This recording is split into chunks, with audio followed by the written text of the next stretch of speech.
사람에게 우리 아버지 하나님의 사랑과 은혜와 능력이 영원히 함께 하시기를 주님의 이름으로 축원합니다. 지난 월요일부터 수요일까지 대전에 있는 침례신학대학교에서 학생회 수련회가 있었습니다. 그리고 지난 금요일과 토요일, 어제와 그저께지요, 주일학교의 중고등부 연합 성경학교가 있었습니다. 학생들은 주제가 해빙, 녹아서 하나님의 말씀과 하나님의 은혜가 녹아서 젖어들음에 대한 것이요, 주일학교와 학생들은 주제가 교회가 좋아요.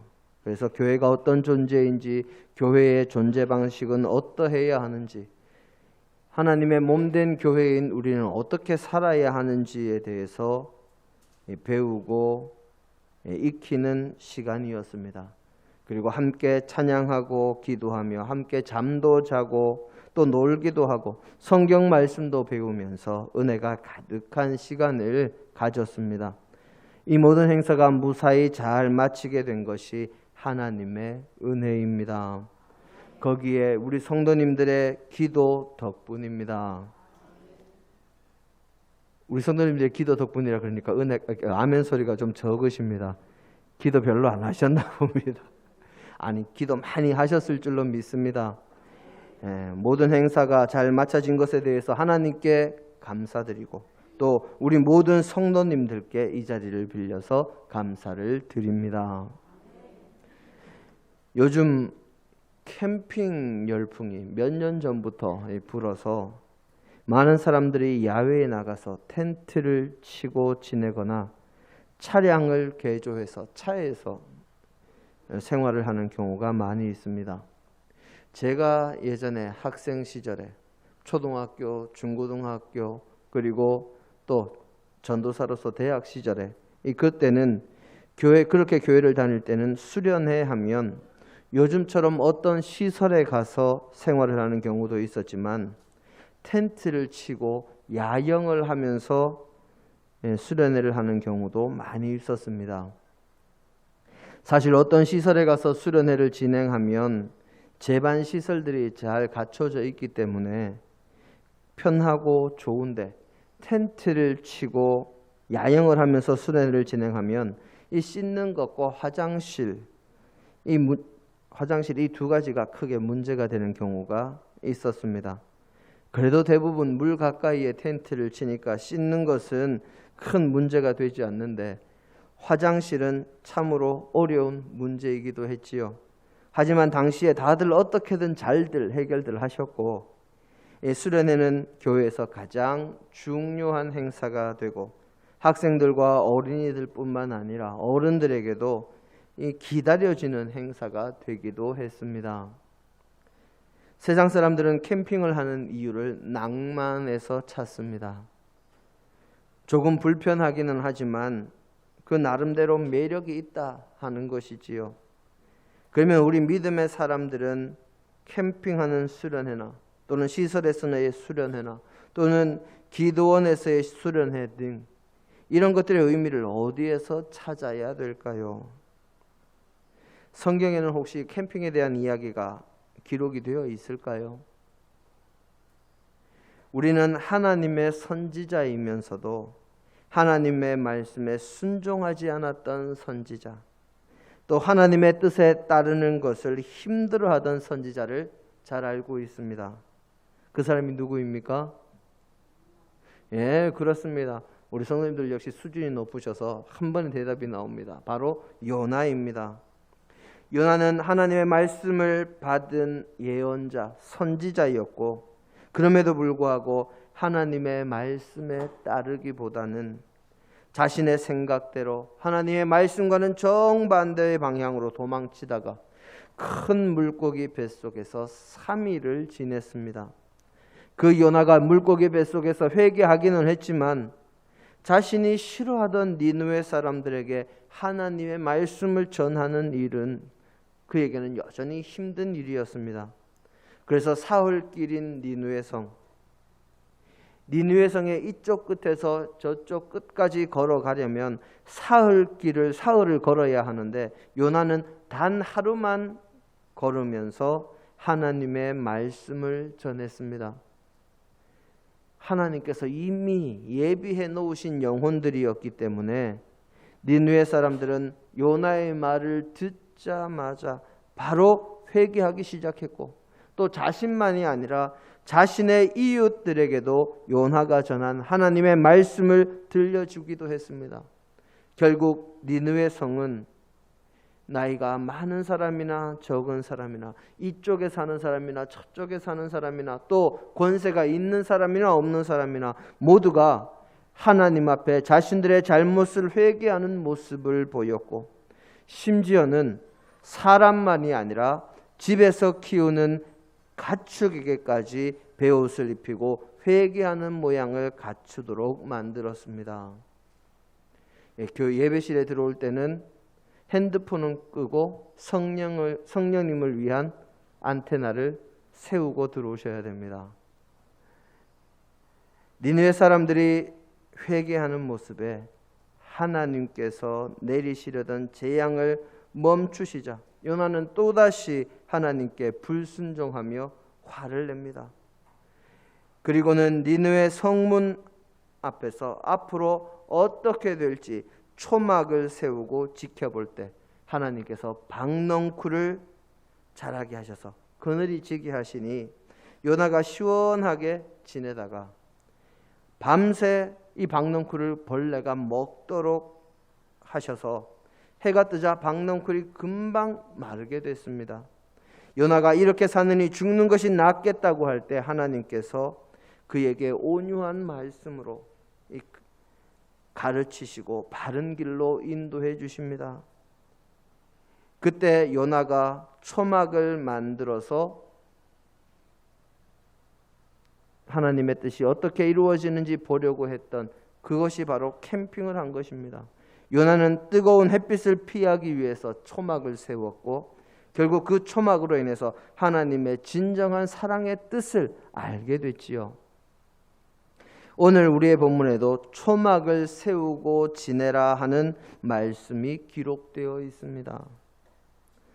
초막을 세우는 시기가 유대의 종교력으로 제7월, 오늘날 우리가 사용하는 양력으로는 9월에서 10월에 해당하는 시기입니다.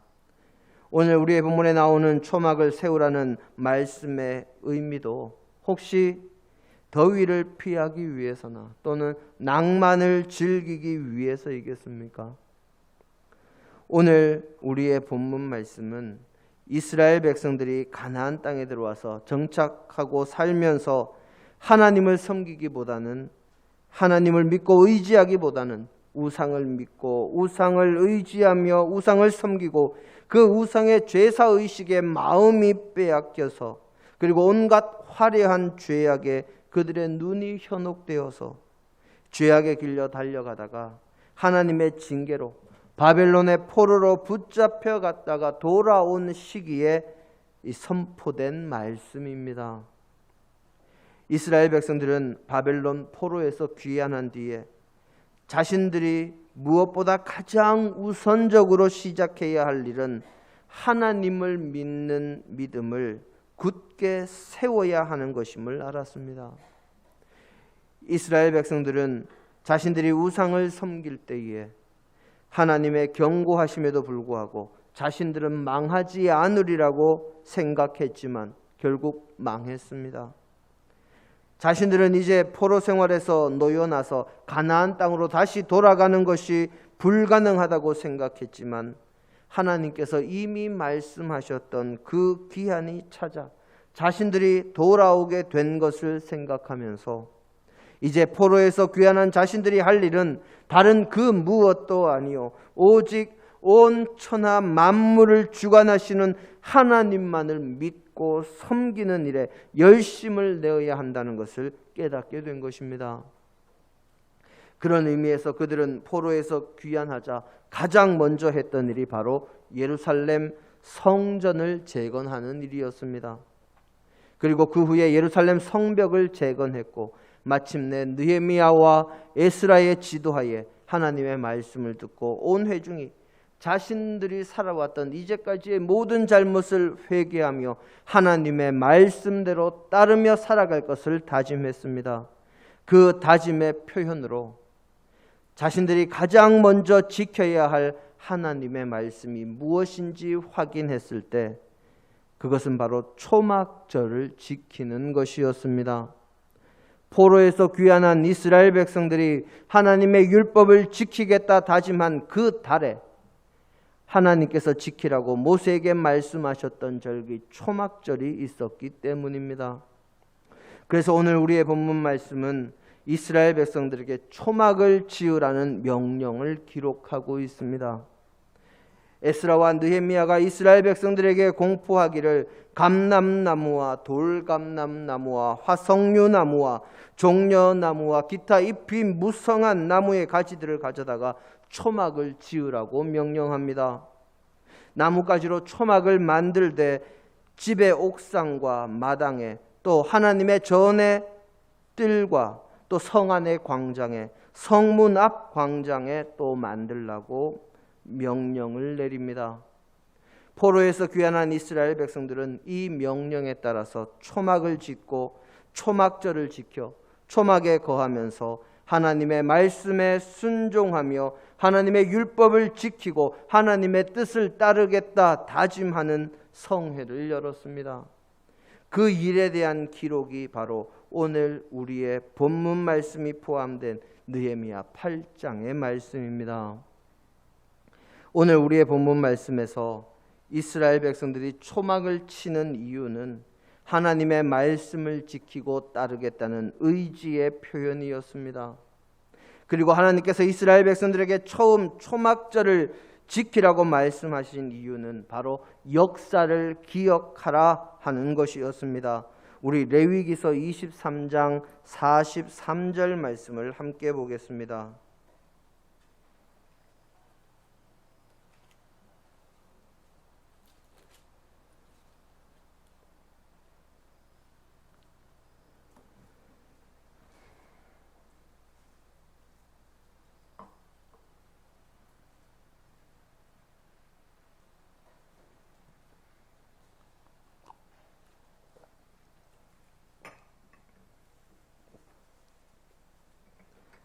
(42절부터) 보는 것이 더 이해가 쉬울 것 같습니다. 42절, 43절 함께 봉독하도록 하겠습니다.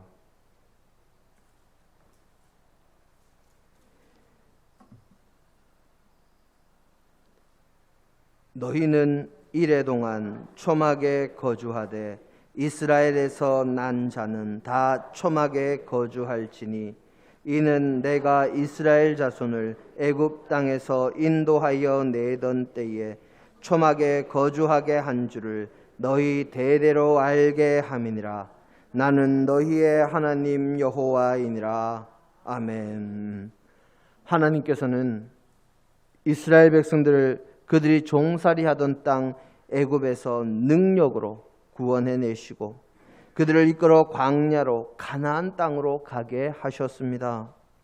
마침내 하나님께서 약속하신 젖과 꿀이 흐르는 가나안 복지에 도착하게 될 이스라엘 백성에게 하나님께서는 가나안에 들어가서 정착해서 살면서 농사하고 모든 열매를 거두어 저장한 다음에는 한 주간 동안 초막절을 지키라고 말씀하셨고 그 이유는 바로 하나님께서 이스라엘 백성들을 애굽에서 건지셨을 때 그들이 가나안 땅에 오기까지 광야에서 초막과 장막에서 살았던 것을 기억하기 위함이라고 말씀하셨습니다. 사실 이스라엘 백성에게 이 초막에 거주한다는 것은 단순히 출애굽한 사실만을 기억하는 것이 아닙니다. 이 초막을 짓고 지내던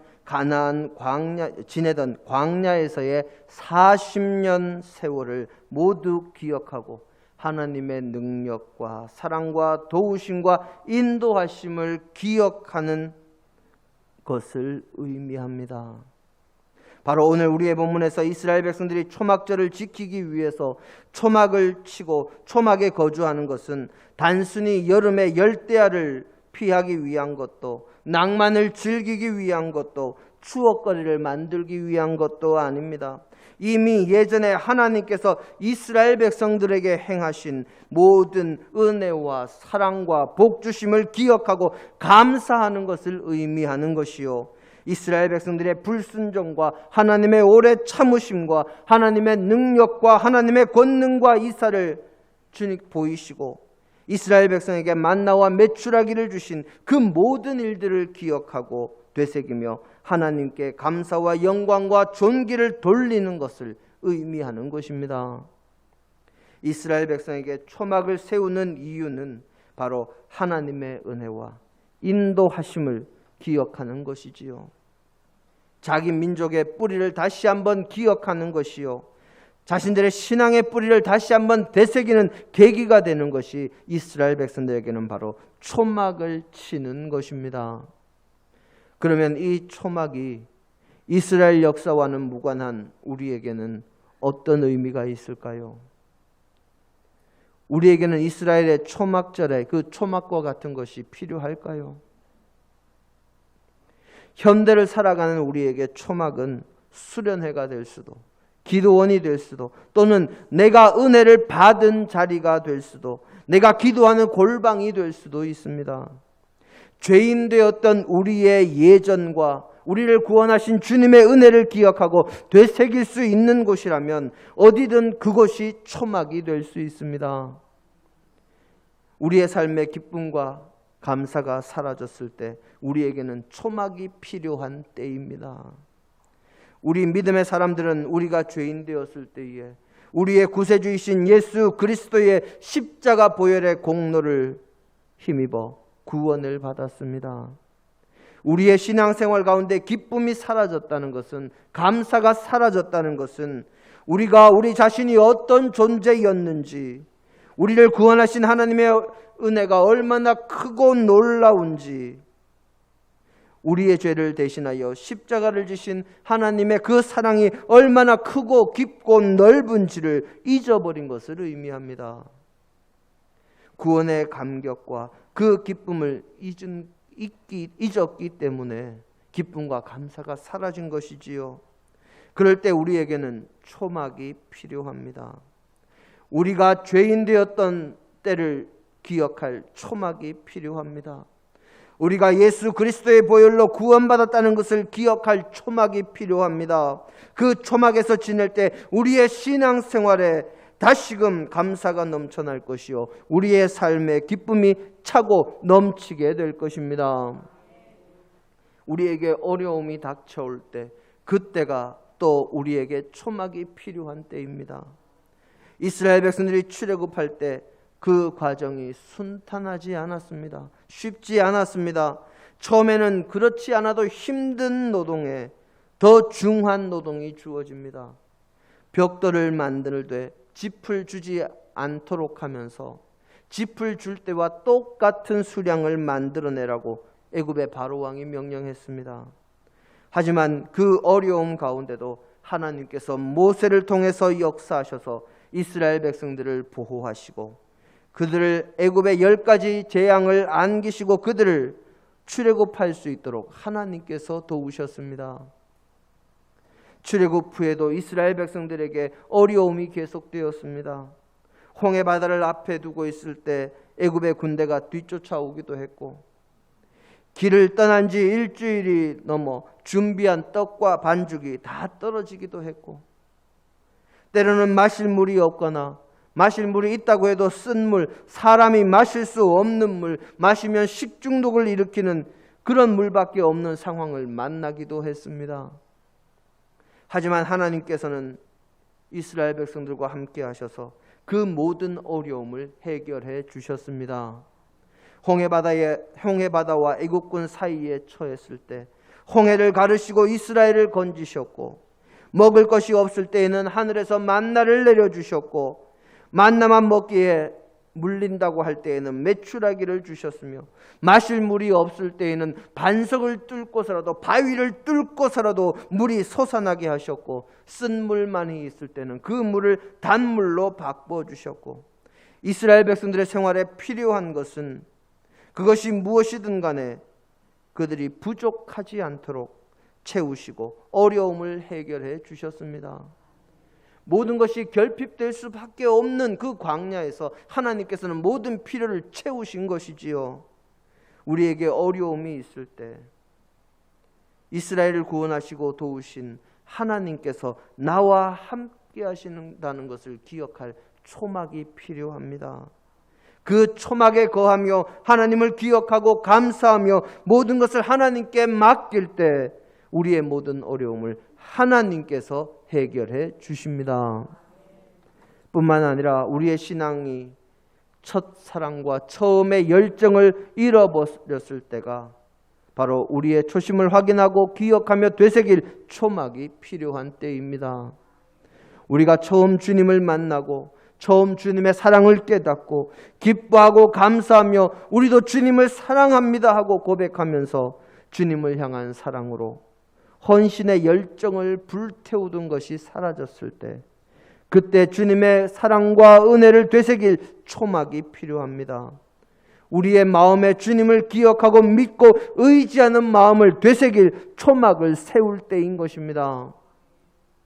그리고 우리가 진정으로 주님과 가까워질 필요가 있을 때 그때가 우리에게 진정으로 초막이 필요할 때요 초막을 세워야 할 때입니다. 우리가 세상에서 방황하며 주님을 멀리 떠났을 때에도 주님은 그때도 우리를 버리지 않으시고 우리가 돌아오기만을 기다리시며 우리를 안타까이 바라보시던 분이셨습니다. 그런 주님 앞에 우리가 간절한 마음으로 정말 간절한 마음으로 겸손히 나아가기만 하면 주님께서는 크신 사랑으로 우리와 함께 하시고 우리에게 은혜를 베풀어 주십니다. 사랑하는 성도 여러분, 우리의 신앙생활을 이 시간 한번 되돌아보시고 나의 신앙의 자리를 한번 점검해 보시기를 바랍니다. 그리고 우리의 신앙생활에서 초막이 필요하다고 생각이 되시면 지금 당장 초막을 세우시기를 바랍니다. 오늘 우리의 본문에서는 집의 옥상과 집의 마당과 성전의 뜰과 성의 광장과 성문 앞 광장 등 여러 자리에 초막을 세우라고 명령하고 있습니다. 그 말은 누구든지 쉽게 들어갈 수 있는 곳에 누구나 쉽게 접할 수 있는 곳에 초막을 세우라는 것입니다. 우리가 주님을 기억하며 주님의 은혜를 되새기고 주님을 향한 열정을 불태울 초막은 멀리에 짓는 것이 아닙니다.